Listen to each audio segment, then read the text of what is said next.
আসসালামু আলাইকুম, আপনাদের সবাইকে স্বাগত জানাচ্ছি এখনকার আলোচনায়। আপনাদের সঙ্গে আছি আমি সিরাজুল ইসলাম, আর আপনারা আছেন টক উইথ সিরাজের সাথে। দর্শক, চলুন আমরা আজকের আলোচনা শুরু করি। আজকের আলোচনার প্রথম যে বিষয়টা এখানে টানব সেটা হচ্ছে, দুপুরের ভিডিওতে আমি বলেছিলাম যে ইরান কি ক্ষয়ক্ষতি করেছে মার্কিন বাহিনীর মধ্যপ্রাচ্য অঞ্চলে, তার একটা তালিকা দিয়েছিলাম। এখন তালিকা দেব ইরানের হাতে এই যে ক্ষয়ক্ষতি হলো তার মূল্য কত। ইরান বলছে 2600 কোটি ডলারের 2600 কোটি ডলারের ক্ষতি হয়েছে। কোনটার মূল্য কত সেটার একটা মোটামুটি তথ্য আমি আপনাদেরকে এখানে দেওয়ার চেষ্টা করব। আর এই যে ইরান এবং আমেরিকার মধ্যে গত 2 দিন ধরে যুদ্ধ বন্ধ রয়েছে, এই যুদ্ধ বন্ধ থাকার মানে কি? যুদ্ধটা কি আসলে স্থায়ীভাবে বন্ধ হতে যাচ্ছে কিনা, নাকি আবার যুদ্ধ শুরু হবে? আর যদি স্থায়ীভাবে যুদ্ধ বন্ধ হয় তাহলে কোন ঘটনা এর পেছনে কাজ করছে? আমি দুপুরের ভিডিওতে বলেছিলাম 3 দেশ কূটনৈতিক উদ্যোগের চেষ্টা করেছে, বাট ইরান সব নাকচ করে দিয়েছে। আবার খবর পাওয়া যাচ্ছে যে কূটনৈতিক আলাপ আলোচনা এগুচ্ছে। আসলে ঘটনাটা কি? আরেকটা খবর আমি আপনাদেরকে বলি, নেতানিয়াহু আগামী মঙ্গলবার, অর্থাৎ রোববার আজকে যাচ্ছে 26শে জুলাই, সোম মঙ্গল একদিন পরেই তিনি আমেরিকা সফরে যাচ্ছেন এবং ডোনাল্ড ট্রাম্পের সাথে তার বৈঠক হবে। মনে করা হচ্ছে যুদ্ধ নতুন করে শুরু হবে কি হবে না, নেতানিয়াহুর এই সফর এবং এই বৈঠকের পরেই তা বোঝা যাবে এবং ঠিক হবে। খেয়াল করুন, তিনি যাচ্ছেন মঙ্গলবারে, মঙ্গল বুধ বৃহস্পতি 2-1 দিন তো থাকবেই। তার মানে শুক্র শনিবার যদি ইরানের উপরে আমেরিকা হামলা চালায় তাহলে নেতানিয়াহুর সফরেরই সিদ্ধান্ত ফাইনাল হবে এবং সেই হামলাটা মোটামুটি বৃহস্পতি শুক্র শনি এইরকম টাইমেই শুরু হয়ে যাবে। আমেরিকার মার্কেট বন্ধ হওয়া দরকার, শুধু বড় হামলা চালাবে, কিন্তু হামলা আসলে চালাবে কিনা সেটা প্রশ্ন।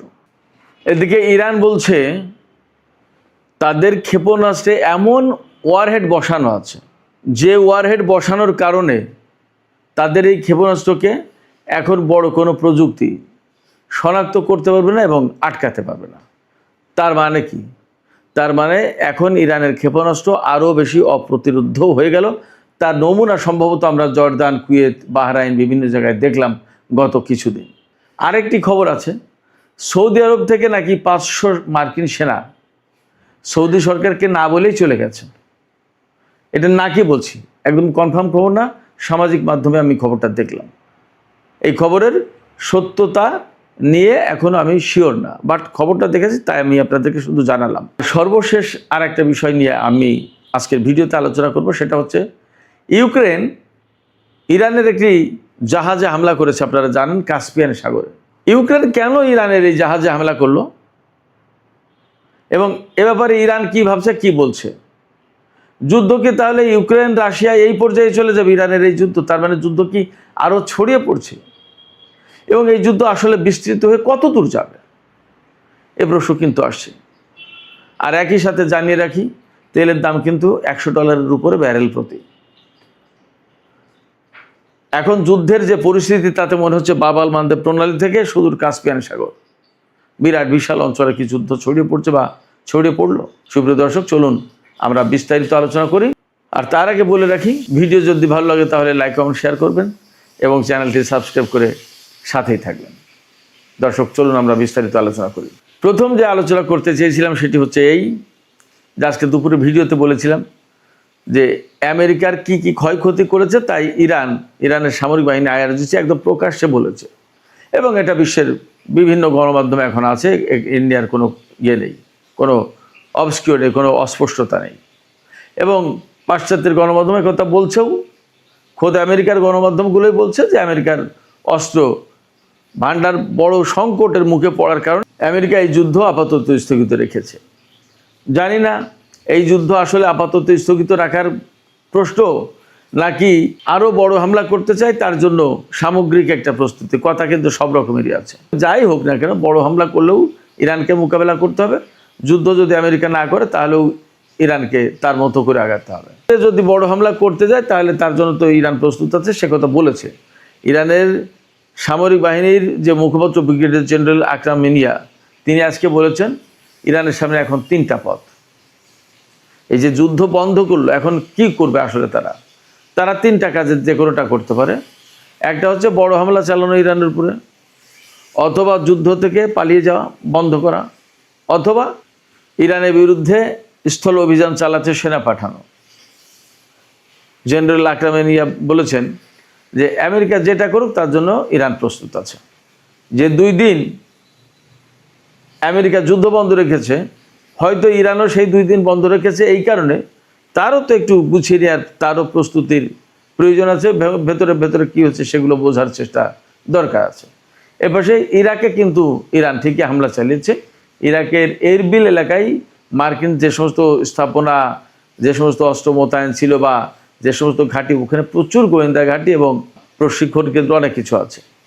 এগুলোর উপরে এত বেশি হামলা চালিয়েছে গত কয়েকদিনে ইরান বলছে যে মোটামুটি মার্কিন অবস্থান প্রায় সম্পূর্ণই ধ্বংস ওখানে ইরাকের এরবিল সুলাইমানিয়া ওই এলাকায়, যেটা ইরানের কুর্দিস্তানের কাছাকাছি। ওই এলাকা কুর্দি অধ্যুষিত এলাকা। তবে বাস্তব যে কথা সেটা হচ্ছে যে আসলে মধ্যপ্রাচ্যে আমেরিকা ভীষণ চাপের মুখে, প্রচণ্ড প্রতিরোধের মুখে পড়ে তারা অনেক ক্ষতিগ্রস্ত হয়েছে এবং এখন তাদের সামনে এই সিদ্ধান্ত আসলে করবে কি। তারা এখান থেকে চলে যাবে, চলে গেলে বিরাট বিশাল অঞ্চল, বহু পরিকল্পনা, সমস্ত সব কিছু মার খেয়ে যায়। আর যদি না চলে যায় তাহলে তো ইরানের সাথে যুদ্ধ করতে হয়, কারণ যুদ্ধ শুরু করেছে তারা, শেষ না করলে কিভাবে কি করবে।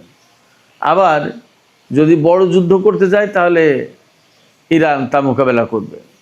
আসলে তারা করবে কি? স্থলযুদ্ধ করতে গেলে ইরানের লোকজন তো বলছে যে পাঠাও সেনা, তাদের সাথে সাক্ষাৎ করার জন্য আমরা প্রস্তুত। তাহলে আসলে কি করবে? বিরাট সংকটের ভেতরে এই সমস্ত বিষয়ের সলাপ পরামর্শই হবে।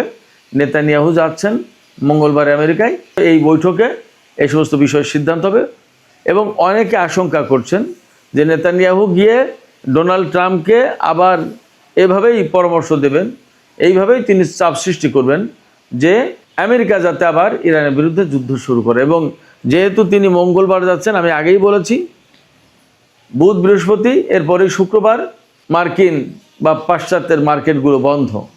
ওইটা হলো যুদ্ধ শুরুর একটা মোক্ষম সময়। আলাপ পরামর্শ করে যদি যুদ্ধ শুরু হয় তাহলে এই সপ্তাহতেই হতে পারে, এমন একটা আশঙ্কার সম্ভাবনা যায় বলেন আছে। এখন আমরা একটু নজর দিই আজকে যে মধ্যপ্রাচ্যে মার্কিন সেনাদের কি কি ক্ষয়ক্ষতি হয়েছে তার যে তালিকা ফিরিস্তি তুলে ধরেছে ইরান। এর ডলারে দাম কত টাকার, কত ডলারের ক্ষতি হলো, ক্ষয়ক্ষতির পরিমাণটা আগে ছিল তালিকা, এখন পরিমাণটা আমরা বোঝার চেষ্টা করি। আমি আগেই বলেছি, ইরান বলেছে যে তাদের হিসাবে অত্র অঞ্চলে আমেরিকার অন্তত 2600 কোটি ডলারের ক্ষয়ক্ষতি হয়েছে। এর ভিতরে মোটা দাগে কি কি? এয়ার ডিফেন্স এবং রাডার সিস্টেম, এ খাতে ক্ষতি হয়েছে 750 কোটি ডলার, 7.5 বিলিয়ন ডলার, 750 কোটি ডলার। লজিস্টিক্স, ওয়্যার হাউস অর্থাৎ গুদাম, অস্ত্রের গুদাম এবং অবকাঠামো, এই যে ক্ষয়ক্ষতি হয়েছে এই 3 খাতে, তার পরিমাণ হচ্ছে 6.8 বিলিয়ন ডলার, তার মানে 680 কোটি ডলার। এরপরে বিমান, ড্রোন এবং হেলিকপ্টার, এগুলোতে কি পরিমাণে ক্ষয়ক্ষতি হয়েছে? এখানে ক্ষয়ক্ষতি হয়েছে 3.5 বিলিয়ন ডলার, মানে 350 কোটি ডলার। আর কমান্ড সেন্টারে ক্ষয়ক্ষতি হয়েছে 2.8 বিলিয়ন, মানে 280 কোটি ডলার। আমেরিকা কল্পনাও করতে পারেনি যে তাদের এত মারাত্মক ক্ষয়ক্ষতি হবে। তারা তো প্ল্যান করেছিল, ভেবেছিল যে 2-3 দিনের ভিতরে ইরানের সরকার পরিবর্তন করে দেবে, অন্যরকম মৌজমাস্তি করে ডোনাল্ড ট্রাম্প একটা বীরের বেশে চীন সফরে যাবে যে তোমার বন্ধু দোস্তকে একদম ধসিয়ে দিয়েছি। কিন্তু সেটা হয়নি এবং আর হবেও বলে মনে হচ্ছে না। বরং ইরান ঘোষণা দিল কি, যে তাদের কাছে এই রকম ক্ষেপণাস্ত্র আছে, তারা এমন ক্ষেপণাস্ত্র ডেভেলপ করেছে যে তাদের সেই ক্ষেপণাস্ত্র ওয়ারেডে এমন প্রযুক্তি ব্যবহার করা হয়েছে যে প্রযুক্তির কারণে কোনো প্রযুক্তি তাদের এই ক্ষেপণাস্ত্রকে শনাক্ত করতে পারবে না, শুটডাউন করতে পারবে না। এদিকে সৌদি আরবের সাথে ইয়েমেনের হুতিদের কিন্তু যুদ্ধ সংঘাত চলছে, বেশ জটিল পরিস্থিতি সেখানে। সুপ্রিয় দর্শক, আরেকটি বিষয় বলেছিলাম, ইউক্রেন ইরানের একটি বাণিজ্যিক জাহাজে হামলা চালিয়েছে কাস্পিয়ান সাগরে। কাস্পিয়ান সাগর হচ্ছে ইরানের একেবারে উত্তরে। কাস্পিয়ান সাগর এটা বদ্ধ সাগর, বাংলাদেশের প্রায় ডাবল সাইজ যতদূর জানি, এবং বেশ গভীরতা আছে। রাশিয়ার সাথে এই কাস্পিয়ান সাগরের মধ্য দিয়েই সামরিক বলেন, রাজনৈতিক বলেন, বাণিজ্যিক বলেন, সব ধরনের লেনদেন চলে।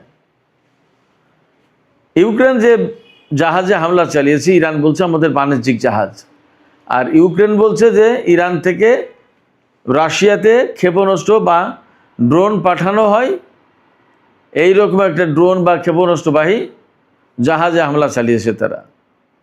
ওই হামলায় একজন ইরানি নাবিক নিহত হয়েছেন এবং একজন আহত হয়েছেন। ইরান এ ব্যাপারে খুবই ক্ষিপ্ত হয়েছে, প্রচণ্ড প্রতিবাদ জানিয়েছে এবং ইউক্রেনকে হুমকি দিয়েছে।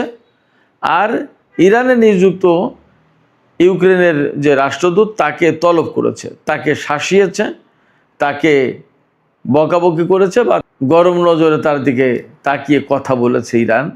এটা ঠিক করে এর প্রতিশোধ কিন্তু তোমাদেরকে নিতে হবে।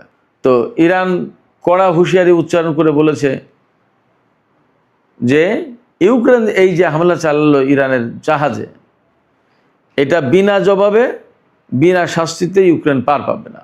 এবং ইরান এও হুমকি দিয়েছে যে ইউক্রেন এই হামলা চালিয়ে এই যুদ্ধের পরিধি আরও অনেক বেশি বিস্তৃত করে তোলার ব্যবস্থা করলো, মানে যুদ্ধ অনেক বেশি ছড়িয়ে দেওয়ার ব্যবস্থা করলো। যুদ্ধ কিন্তু ছড়িয়ে যেতে পারে। এখন ইউক্রেন পরবর্তীতে আর কি ব্যবস্থা নেয় সেটা একটা দেখার বিষয়। এখানে প্রশ্ন আসতে পারে যে ইউক্রেন হঠাৎ করে এতদিন পরে ইরানের উপরে এখন কেন হামলা চালালো? এর একটা জবাব হতে পারে, আমেরিকা কিন্তু ইরানের সাথে 2 দিন যুদ্ধ বন্ধ রেখেছে। তার মানে যদি আমেরিকা ইরানের উপরে বড় ধরনের হামলা চালাতে চায়, তাহলে তারা প্রস্তুতি নেওয়ার চেষ্টা করছে। এপাশে ইউক্রেনকে দিয়ে হামলা চালিয়ে ইরানকে এই দিকে ব্যস্ত রাখার চেষ্টা করছে, এবং ওপাশে আমেরিকা নিজেদের মতো করে প্রস্তুত হবে, বড় যুদ্ধের জন্য একটা প্রস্তুতি নেবে এবং বড় যুদ্ধ হয়তো চালাবেও। এই জায়গায় ইরান কতটা টেকনিক্যালি এই বিষয়গুলো এই মুহূর্তে হ্যান্ডেল করতে পারে এবং কি করবে, অনেক কিছু হিসাব বিকাশ আছে। দেখা যাক, আমরা অপেক্ষায় থাকি, দেখি আসলে কি হতে যাচ্ছে, কি হয়। তবে এটা ঠিক যে ইউক্রেন যদি আরও দফায় দফায় হামলা চালায় ইরানের উপরে, তাহলে ইরান নিশ্চিতভাবে ইউক্রেনকে জবাব দেবে, সেখানে মনে হয় কোনো ছাড় দেবে না। আর যে হামলা চালিয়েছে সেটার কি জবাব হয় সেটা একটা দেখার ব্যাপার। ইরান কিন্তু বলেছে বিনা শাস্তিতে, বিনা জবাবে পার পাবে না ইউক্রেন। যদি এই যুদ্ধ অনেক বেশি মাত্রায় ছড়িয়ে পড়ে, তাহলে কিন্তু এই যুদ্ধ ইউরোপের অনেক অঙ্গনে ছড়িয়ে পড়ার একটা আশঙ্কা থাকে এবং রাশিয়া, ইরান, ইউক্রেন এরকম একটা প্রেক্ষাপট চলে গেল, যুদ্ধের বহুমাত্রিকতা পেয়ে গেল। এই জায়গা থেকে ধীরে ধীরে ধীরে ধীরে আরও বড় পরিসরে যদি ছড়িয়ে যায়, তাতেও কিন্তু অবাক হওয়ার কিছু থাকবে না। এর অনেক কিছু নির্ভর করছে ইউক্রেনের উপরে। সুপ্রিয় দর্শক, এখনকার আলোচনা এখানে শেষ করতে চাই। আলোচনা শেষের আগে আপনাদের কাছে জানতে চাই, আপনাদের মতামত বুঝতে চাই, শুনতে চাই। এই যে ইউক্রেন ইরানের বাণিজ্যিক জাহাজে হামলা চালালো এবং তাও কাস্পিয়ান সাগরে, হরমুজ প্রণালী, বাব-আল মানদেব প্রণালী, যেখানে দুটো ইরানের দক্ষিণে দুটো সাগর, গুরুত্বপূর্ণ তেল রুট, জ্বালানি রুট, বাণিজ্য রুট, এই দুটো রুট যখন কলাপস বন্ধ হয়ে গেছে, তখন আরেকটা সাগরে এই যুদ্ধ টেনে আনতে যাচ্ছে কিনা ইউক্রেন। আপনাদের কি মনে হয় যে যুদ্ধবিরতি দিয়ে আমেরিকা ওপাশে নিজে নিজে গুছিয়ে নেওয়ার চেষ্টা করছে এবং ইউক্রেনের সাথে ইরানকে যুদ্ধে ব্যস্ত রাখার চেষ্টা করছে? এইরকম কোনো কৌশল আছে কিনা আপনাদের কি মনে হয়? আপনাদের মতামত জানিয়ে কমেন্টে লিখতে পারেন। আর ভিডিও ভালো লাগলে লাইক, কমেন্ট, শেয়ার করবেন এবং চ্যানেলটি সাবস্ক্রাইব করে সাথেই থাকবেন।